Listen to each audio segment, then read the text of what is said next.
د جنسي اړیکو په هکله د ښځو شپږ تېروتنې.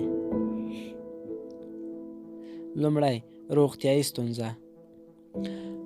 که په اړیکو کې روغتیایي ستونزه شتون ولري، نو باید سترګې ورباندې پټې نه شي او د حل لپاره یې د روغتیا پلانو څخه مرسته وغوښتل شي.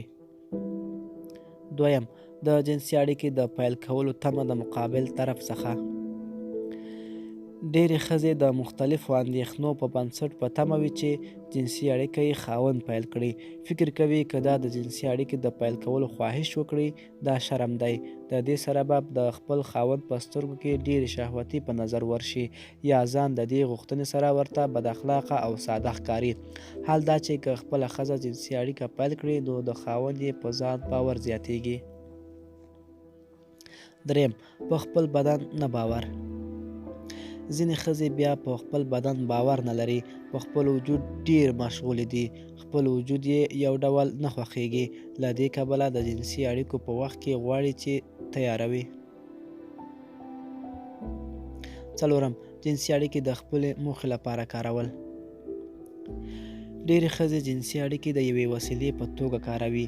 که یو غوښتنې ونه منل شي، نو خپل خاوند ته جزا ورکوي او د حق څخه لرې کېږي.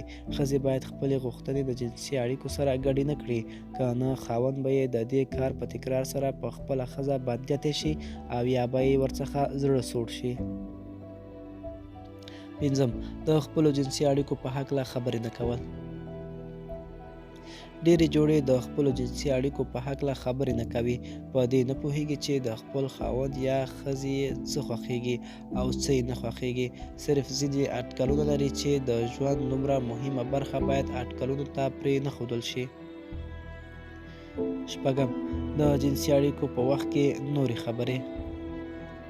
ډېرې ښځې د جنسي اړیکو په وخت کې خپلې ځینې غوښتنې چې د جنسي اړیکو بهر وي یادوي، یا نورې خبرې کوي چې دا د مقابل طرف څخه جوش له منځه وړي. د جنسي اړیکو په وخت کې بې ځایه خبرو کول نه دي پکار.